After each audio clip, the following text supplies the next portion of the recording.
The fact that I even gotta say it's 2019 should be irrelevant at this point. It shouldn't have been acceptable from the beginning. And what I'm talking about here is this whole situation that I run into with a lot of women from where I'm from, my demographic.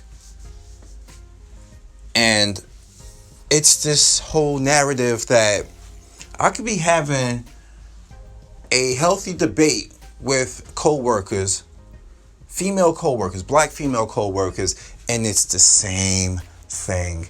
It's always some loophole to defend a black woman's negative behavior and always try to find a way to blame it on the black man. And I'm like, you know what? This is why things can't get accomplished. This is why conversations that matter can't be held.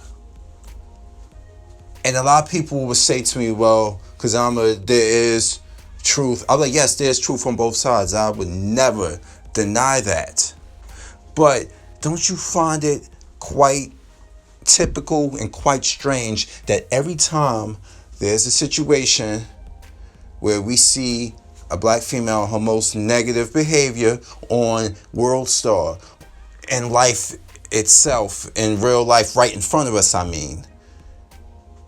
it's always some justification to it. Like, I was talking to a coworker about the whole thing about the female winning a twerking contest who was pregnant. And she was like, I don't see nothing wrong with it. She was having fun. What you think she's at those concerts for? I'm like, this is exactly what I'm talking about. This is that whole mentality. I don't see what's the harm in it. She was there to have fun. I'm like, you have a baby inside you. A baby inside you. And you telling me she's just there to have fun? When that baby, he or she comes of age and she looks that up and everybody remember her mother on stage. They'll be like, yeah, I was carrying you when I was twerking. Or will you try to bury that evidence? But it's on the internet. It's forever. You can't bury that. And this is my whole issue. I like, you ever heard the expression, and a lot of brothers have said this to me, it is pointless to argue or debate with a black woman, and it shouldn't have to be this way. Because I'm the type of person that say, you know what? You just declining to just step away and just let her run her mouth gives her the impression that she will never get checked for it.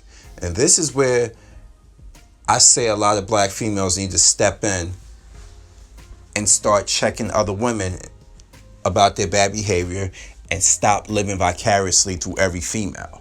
If you claim to be that woman that you're not, that same woman that I'm talking about, that same negative, that same ratchetness, if you claim not to be like that, why don't you never check it?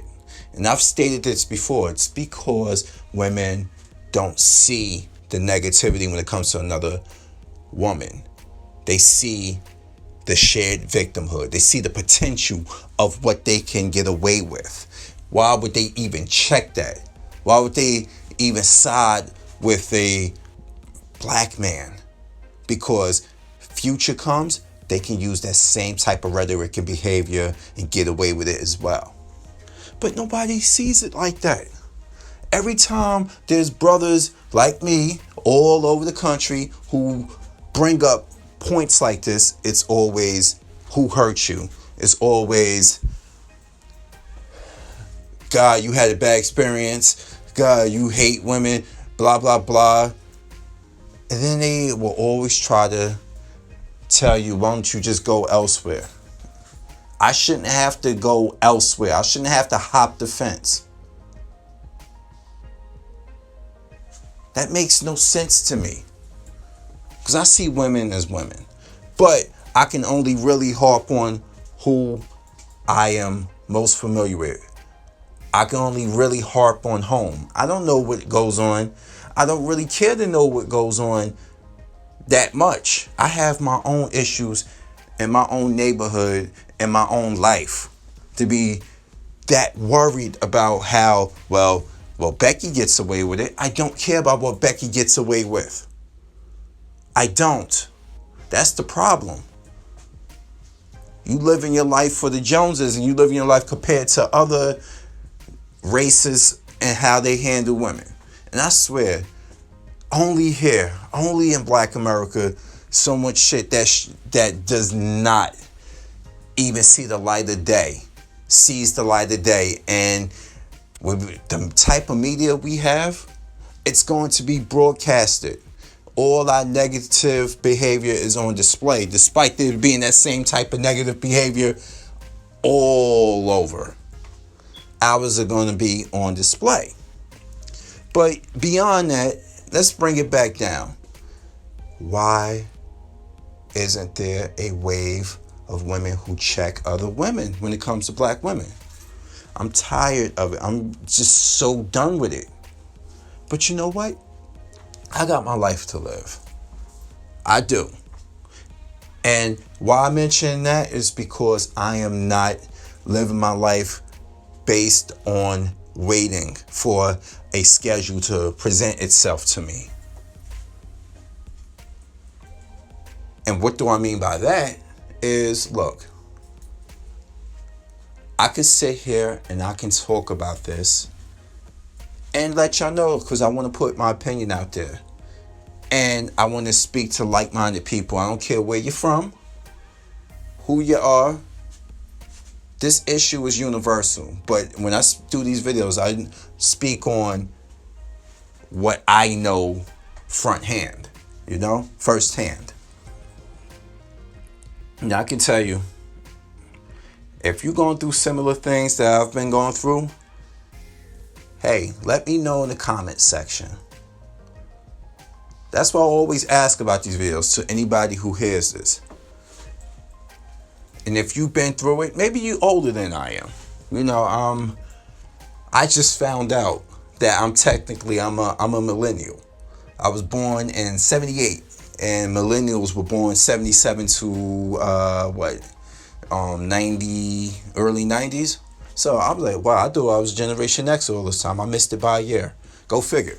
Anyway, I look at it and I guess we definitely have to be the wave of change, but we seem so closed off because in the process of being like-minded to a certain degree, that's keeping us on the sidelines. Like, basically, I don't want to be bothered with the BS that my parents went through. And then you got other millennials on the side. I don't want to be bothered with the BS that my parents went through, and nobody's coming to meet in the middle. That's another issue as well. But everybody sees the negative behavior, and I know I'm not the only brother out here who sees this. I know plenty of them. I mean, hell, I'm subscribed to quite a few of them. But there has to be something. And we collectively, even on my small platform, if I can make some sort of noise and I can bring awareness to at least two people, and those two people will bring awareness to another two people, brothers, all I'm really trying to do is tell you guys the line must be drawn somewhere, and we should collectively do this. And we should always, no matter what, hold them accountable. We have to. Because not holding them accountable for allowing this behavior to happen, it affects them too. They don't want to admit it. They don't see it most of the time, but it affects them too. Because you can sit there and you can let a whole bunch of ratchets, a whole bunch of females use the court system against men, say all types of negative things about black men because you relate to them.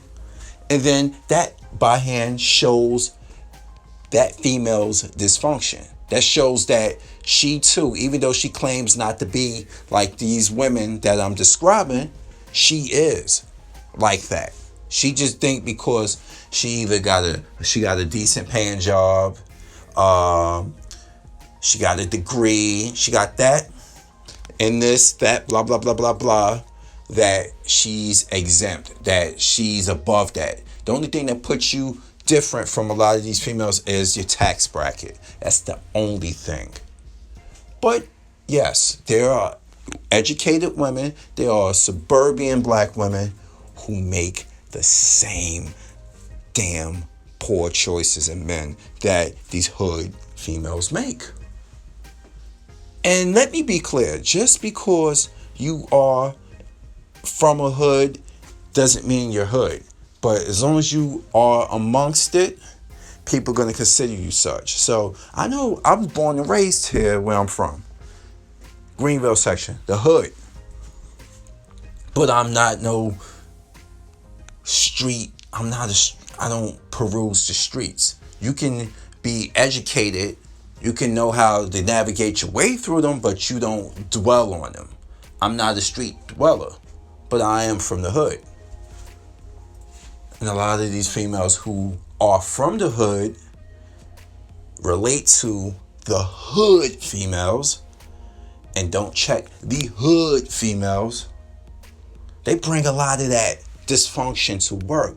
I noticed that. I work with a demographic where there is 25% black employees, 20% Hispanic, 25% white, and I see the difference. I really see the difference. And you can tell because I'm not doing that. I don't want to do that. I don't get paid for this. And I'm like, you can tell who that comes from. So some of them have those tendencies already in them. This is why a lot of them get upset when people like me or just people state what I'm stating right now. People, they get upset over that because they know there's fact to it. And you ever know, what's the expression? You throw stones and you hide your hands. A lot of these females are showing that they do that. They are guilty of such behavior. That's why they let it go unchecked, because they know they do that outside of work. They show you something that they aren't when they are at work. We all do to a degree. But you go home and sometimes you just be to yourself like I am. Hard day at work. You don't want to be bothered. I work more than one job, I can tell you, in the last 3 days, Saturday, I was at job number 2. Sunday, I was at my job number 3, which is my volunteer job as an EMT. Saturday was my paid EMT job per diem. Sunday was my volunteer job. And then today, Monday, as I record this, was at my full-time job. So I don't have time to be sitting here and be out there trying to win people over. Okay? There's certain behaviors that I don't want to be part of. So I'm not going to just say, hey, I'm totally fine with it. It affects us eventually. Just because you're not amongst it and you choose not to be amongst it, you have to come in contact with people who are amongst that behavior, who dwell in it, who learn from it, who soak it up like a sponge. And I'm tired, and it's time to have that sponge wring out. But I digress. So as usual, because I'm a fury, I'm here, and now I'm out. Peace.